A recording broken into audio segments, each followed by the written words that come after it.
Dames by Murray Leinster, originally published in Short Stories magazine, August 10th, 1939. Narrated by Tom Trisser. Even before the echoes came, the man felt gloomily certain that he was going to drown. When they did come, the nearest one, the one on which his hopes were set, was definitely farther away than it had been, and that meant that it was quite useless to swim. A current was carrying him away from whatever headland echoed the distant steamer's foghorn. He could not see anything. A thick pall of mist hung about him, curiously tinted by an unseen sun.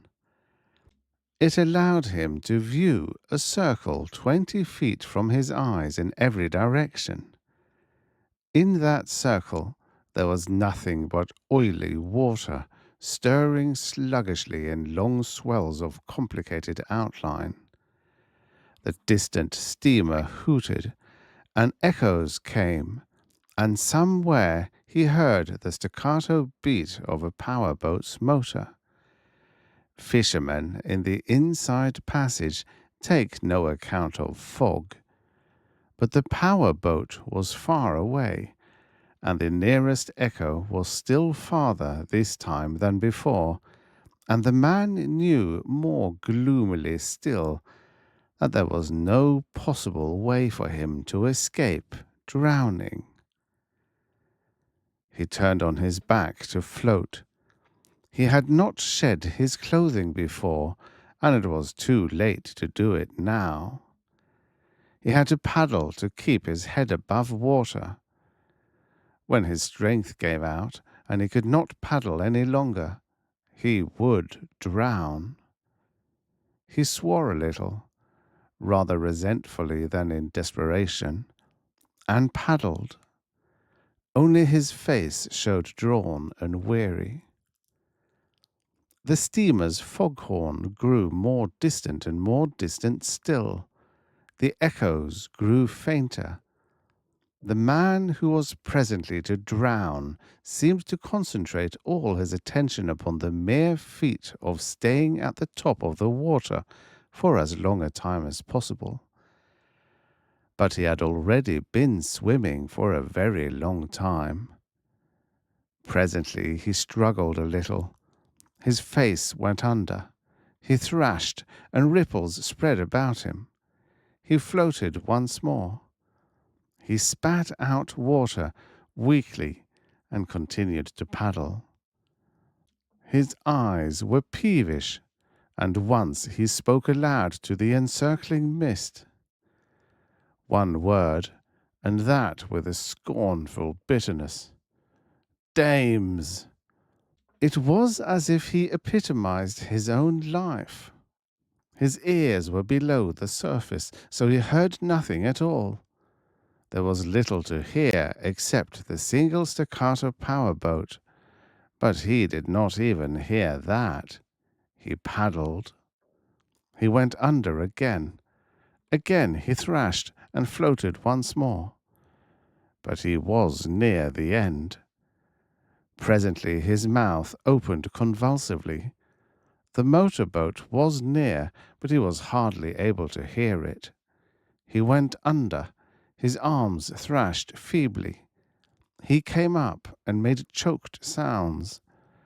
He came up yet again and uttered a cry which was not altogether human. From that time onward, it seemed as if his body fought for life without any help from his intelligence. He fought the water blindly. He splashed weakly and struggled and writhed. The cry and the splashing was enough to cause the powerboat to swerve. It came gliding out of the mist just as the struggles of the exhausted body were about to cease. A hand reached out swiftly and stayed the sinking of that body. A rather small hand, but a capable one. The put-put-putting of the motor stopped. Then a dim figure in the mist struggled manfully to draw the utterly limp figure of the swimmer into the boat. He dropped on the floorboards of the powerboat and watched with a desperate alertness for some sign of suspicion or of doubt in his rescuer. A girl had rescued him. If she was pretty, he did not notice it. For one reason, he was exhausted. She reached forward to the engine and cut the ignition. She listened sharply to the racket of echoes that came back through the fog, even after their source had ceased. She cut the spark in again before the flywheel had stopped. The engine resumed with a valorous uproar.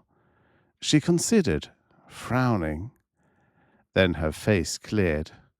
About right. She swung the tiller. The man understood. She was using the echoes as he had tried to use them, as the steamer no longer audible used them, as a means of guidance in the fog. The boat swerved. Wraiths of mist flowed past. The fog remained impenetrable. The world seemed curiously hushed, save for the racket of the motor and its echoes. I came over from the mainland, said the girl. On my way the fog came down, but I kept on. We're used to it around here. Where are you taking me? Asked the man. Home, said the girl briefly. I've got to attend to the chickens. Maybe the fog'll lift and I can get you back to the mainland before long. Ours is the only house on our island. Is it important for you to get back quickly? The man hesitated. Then he said, I don't know. It depends on what... He licked his lips. On what my prisoner did. The girl peered at him through the mist. Prisoner? I'm a sort of G-man, said the man, not altogether convincingly. I was taken a prisoner down to Seattle by boat. We were up on deck together, and I wasn't looking close, so, well, I guess he slugged me. The first thing I knew, I was in the water, and the steamer was a long way off. I heard echoes, and I heard for them swimming. It was the only chance I had. The girl looked at him again. She cut the motor momentarily. The echoes were deafening in the interval before the resumption of the motor roar. You did pretty well at that, she observed. What do you think your prisoner did? He, well, said the man lamely. Maybe he jumped over himself with a life preserver, or maybe he just hid. Without me to raise a fuss, he might just walk ashore when the steamer docks. Through the racket of the motor there came the staggered beating of an echo almost as loud as the motor itself. The girl cut off the engine altogether. Echoes resounded startlingly, and as startlingly died away to nothing. The powerboat went on of its own momentum, with a sound of bubbling at its bow. There was a curious, muffled silence. Then the boat's keel grated loudly on sand and pebbles. It stopped short, crunching. Here we are, said the girl. The man got up with tremendous effort. The girl sat still for an instant. She regarded him steadily. Did you ever hear of Butch Traynor? The man jerked his head around. Butch Traynor? No. Why? I just wondered, said the girl. You G-men ought to get after him. The man got out of the boat into 6 inches of water. The feel of solidness under his feet was peculiar. He saw a stretch of sand, with ripples lapping at it. A vaguely darker area in the fog, which was probably a headland. He hauled tiredly at the boat. The girl stepped up to the bow and jumped lightly ashore. The man followed her up on the beach and tethered the boat to stakes, drying stakes for nets, which came close down to the water's edge. The girl vanished. Moving about, the man saw vague shapes dimly through the mist. Rocks. A boat drawn up and turned over for repair. He heard cacklings somewhere near. A minor tumult of flapping, unseen wings. The clatter of a tin pan. He heard the girl moving about. A door opened and closed. Presently a pump squeaked. All this in invisibility. He blundered toward the noises. The girl started when she saw him. She made a swift, frightened movement. Then she said, "Oh, it's you." She turned away. He said, almost humbly, "Is there any chance of getting some dry clothes?" She hesitated. "I suppose so. I'll look." She moved off through the mist. He followed her, chilled and exhausted. He saw a house take form gradually through the fog. A small house, hardly more than a cabin. 3-4 rooms, perhaps. There was something missing, though. It was seconds before the man realized that there was no smoke coming from the chimney. The fog was undisturbed above the stubby brick stack. She came out of the house. She stood quite still. After an instant, he identified the pose. She was listening. He listened too. No sound except the formless noises of a flock of newly fed fowl. The indefinite, liquid sound of the water about the boat. Occasional, unrhythmic tapping noises which were the drips of condensed mist from overhanging objects. "You can go in," said the girl briefly. "The room on the right. I've put out some of my father's things. They won't fit so well, but they're dry." The man went inside the cabin. The smell was of emptiness. The house was furnished frugally, but it had not the odor of occupancy. He went into the room on the right. There were clothes laid out. Fishermen's clothes. He stripped off his own wet garments and clothed himself in them. He went out again. The girl was standing on the tiny porch, again, listening. She held up her hand. "Wait, I think I hear a boat." The man strained his ears. He heard nothing but the same muffled sounds of the fog, ripples on the beach, and irregular dripping impacts, and the noise of the chickens feeding. But as the girl stood immobile, her face frowningly intent, he thought he heard a motor too. He could not be sure if it was real or imaginary. In any case, it was infinitely faint. "I'm not sure," said the girl abruptly. Then she added, with a trace of grimness, "If it is a boat, it's Butch Traynor." The man said, "This Butch Traynor? You mean he might come here? And, you don't want him to?" "Yes," said the girl. She made an impatient, irresolute gesture. "But," said the man, "what does he want?" The girl said, "Me." "But, have you got a revolver?" she demanded. He shook his head. I guess my prisoner took it after he'd knocked me out." Then he added uneasily, "This, Butch Traynor—" "He says he wants to marry me," said the girl hardly. "He says so, but he's got a bad name, and he's earned it. If a man cuts another man's fishing nets away, he's pretty low. Butch Traynor's done that. He's done other things. There's talk of a killing or two that can't be proved on him, and he says he wants to marry me. But, if you want to believe it, said the girl. She added fiercely, he says he'll make me. My father made him stop coming here, but if he thought I was here alone, he'd come after me.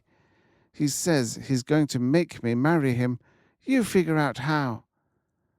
The man made an uneasy gesture. My father broke his leg, said the girl resentfully. A bad break. We had to take him over to the mainland. My mother's staying there with him. I've been coming back here every day or so to attend to the chickens. If Butch Traynor heard I came over today. She stopped, again to listen. Her brow was dark. The man did not look at her, though she was good enough to look at. Sun-browned and full-bodied and firm-fleshed and young. Her hands clenched. She seemed almost to tremble with inner rage. But she listened keenly. We could start back now, said the man uneasily. He couldn't see you in the fog. You could use a compass, maybe, and he could go right past you without knowing it. With a motor making as much noise as mine does? Demanded the girl. His boat's faster, too. You could listen for his engine, said the man urgently, and if you heard it, cut yours off and drift. He couldn't find you then. I've got to attend to things here, said the girl fiercely. This is all we have to live on while my father's helpless. She moved off into the mist. The man stood still. Twice he licked his lips affrightedly, as if at some inner vision. The girl opened the door of some invisible structure behind the pall of white. The man heard her moving about. She went to the chicken yard again. More cacklings and flutterings. She was in the chicken yard for a long time. Time always passes more slowly to a man when he is waiting for a woman to accomplish something in which he takes no interest. To this man it seemed an age, an eon, in which he stood in the blank white fog while indefinite noises told of cryptic things the girl was doing. Gathering eggs, doubtless. Filling water trays, probably. Refilling whatever devices gave the chickens feed. Doing this thing and that. It seemed hours that he stood there, alone. Actually, he was so weary that it was painful merely to stand. And he listened more for the completion of the girl's tasks than for any other sound, so that when he did notice the noise of a motor, it was very near. It was not faint. It was not distant. It was a plainly audible chug, chug, chug, chug that was steady and rhythmic and coming closer. He heard it, startled. He went in search of the girl, calling guardedly. He came upon her standing with a bucket of eggs in her hand, listening as he had listened. Her eyes were bright and hard. She breathed quickly. I heard a boat, said the man uncertainly. It's Butch Traynor, said the girl, tight-lipped. I know the motor. He's after me. We can, get your boat started, said the man. Are you afraid? She asked bitterly. I don't want any more trouble, said the man humbly. I had plenty already. The girl said in queenly scorn, Go and hide, then. I'll... She put down the bucket and hurried away into the mist. The man followed, again and very tiredly. He saw her coming out of the cottage. She thrust something out of sight inside her dress. The man saw the glint of steel. A knife, probably. Go and hide, she repeated bitterly. He'd be bound to catch up to me sometime.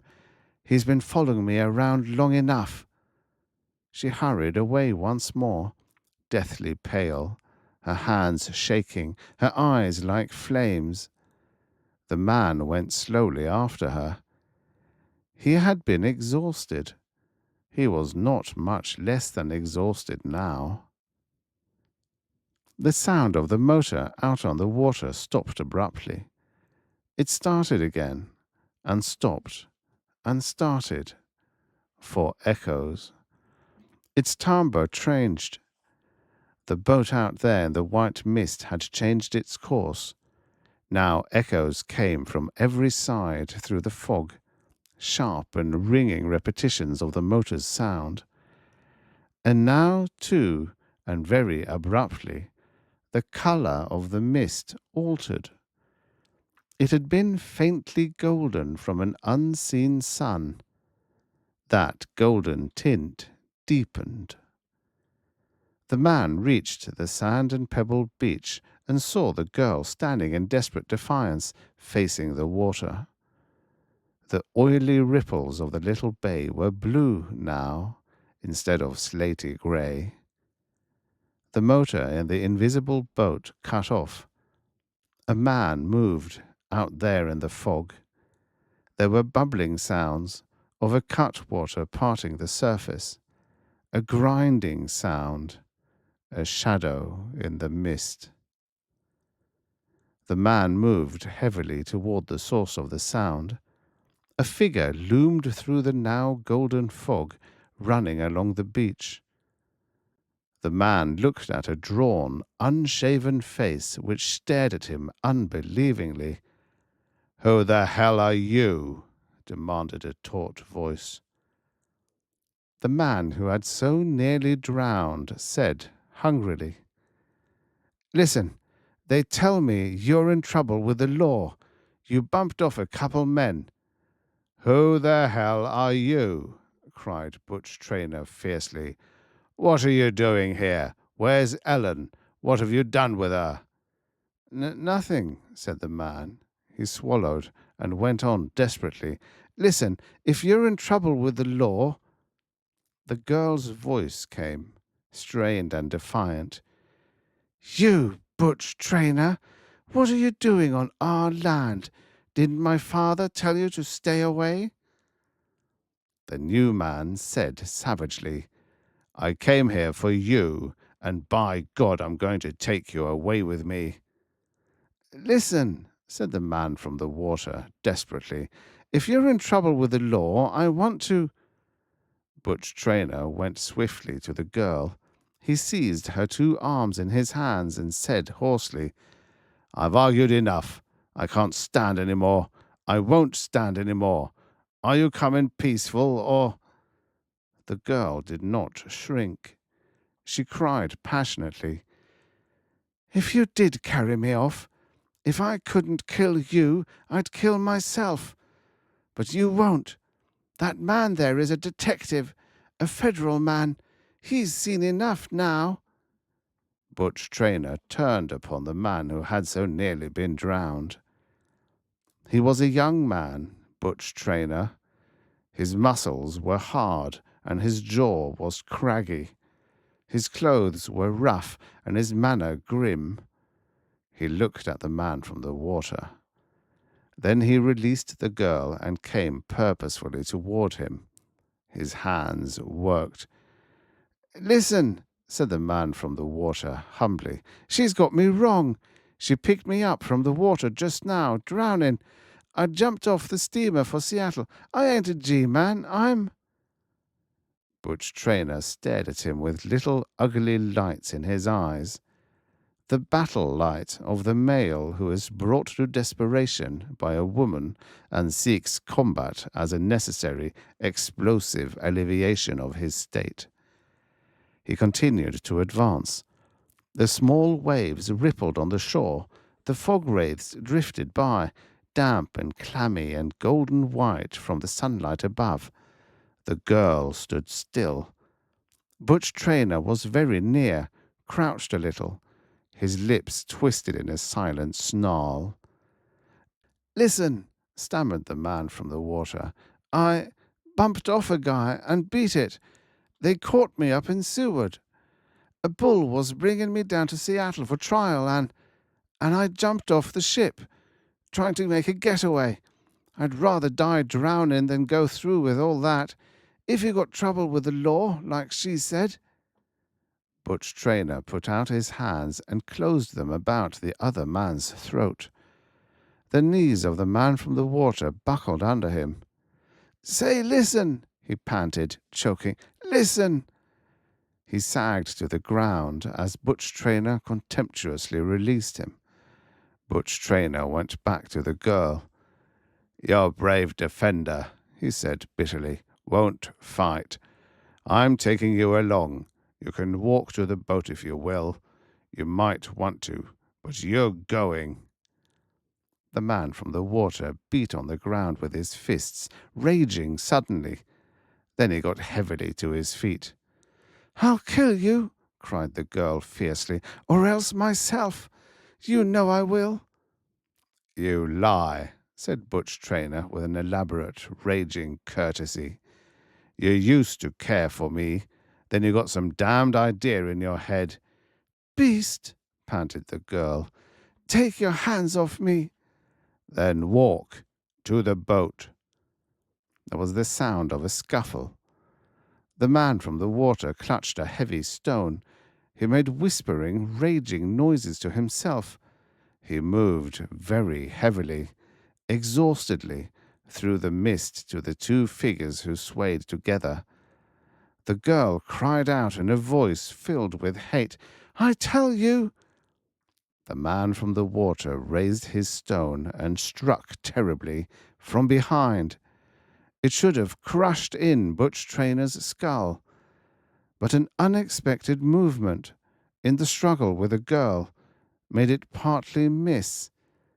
It did not brain Butch Traynor. Instead, the stone only scraped his skull, but it landed with paralyzing force upon his shoulder.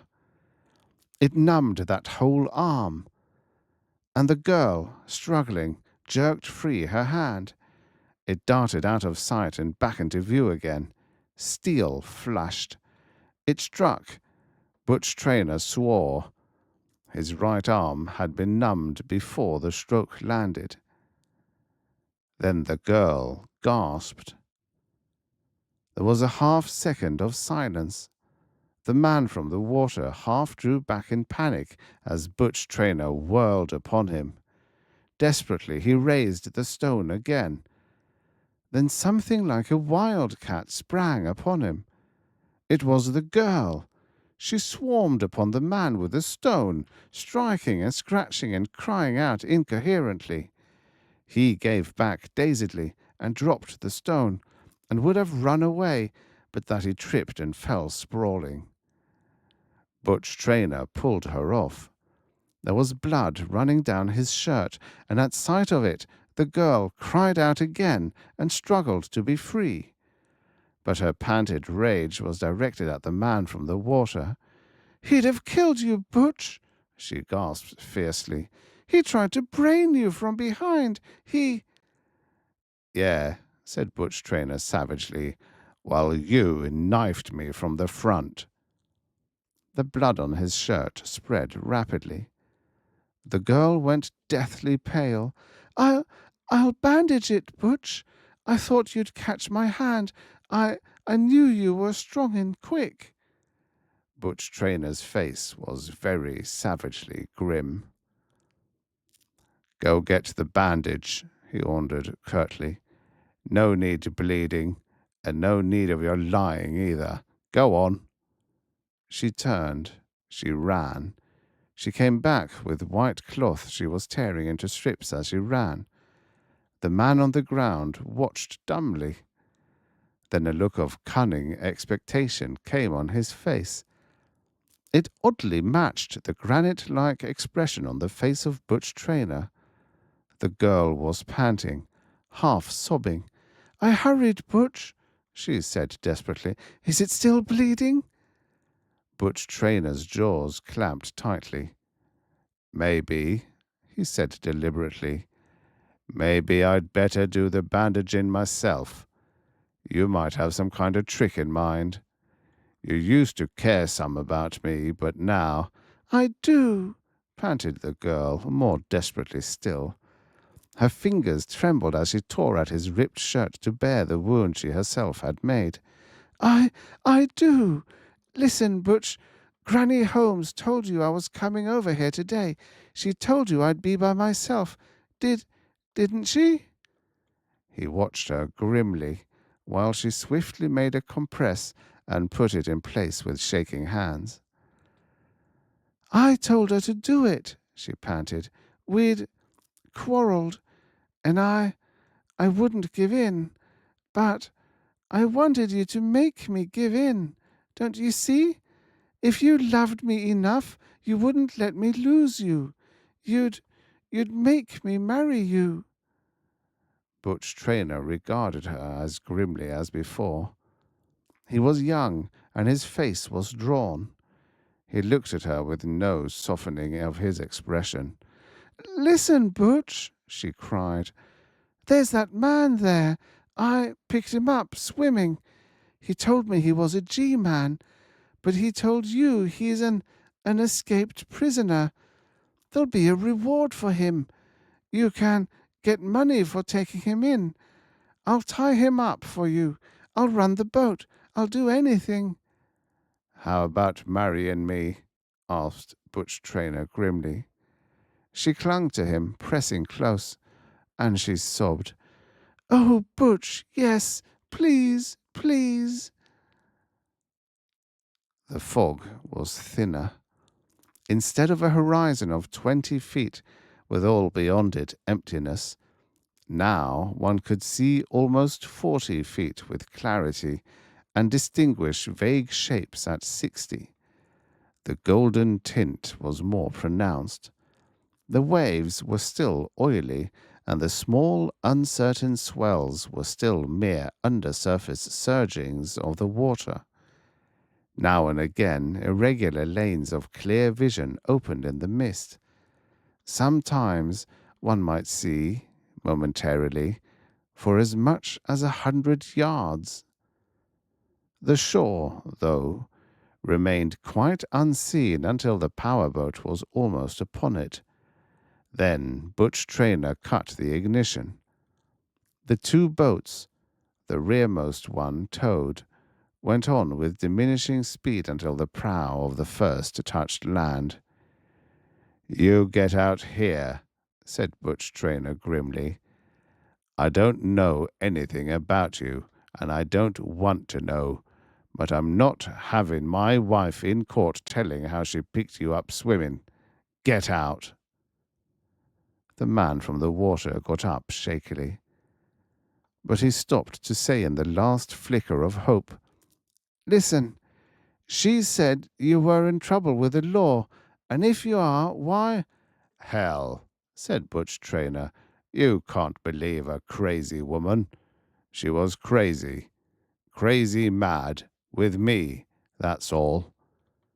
The girl said urgently, "He tried to kill you, Butch. You oughtn't let him go." "So did you try to kill me," said Butch Traynor curtly. To the man he added, "Git." He shoved off the boat with his one good arm. The man from the water heard its motor catch. It backed out, with the other empty boat bumping clumsily about it. It started off down the coast. The man on shore saw it move into one of the erratic lanes of clearness in the golden mist. Sunlight actually struck upon it. The two figures in it were clearly visible. The girl sat almost humbly before the man who held the tiller. Just before they vanished in the lessening mist, she reached over and stroked his hand hopefully. The man on shore turned. The mist was thinning. Before it thinned too much, he had to be far away and hidden. He had to stay hidden until the world believed him drowned. His chances were not excellent, but they were fair. He began to climb the leaf-littered bank on the top of which virgin timber began. But as he climbed, and before he became absorbed again in the business of being a fugitive, for one fleeting instant he thought of the pair he had just left, and he spat. "Dames," said the murderer disgustedly. "Hell!" The end. Do you want to know how you can help save more of the forgotten stories of futures past? Visit storiesoffuturespast.substack.com/about.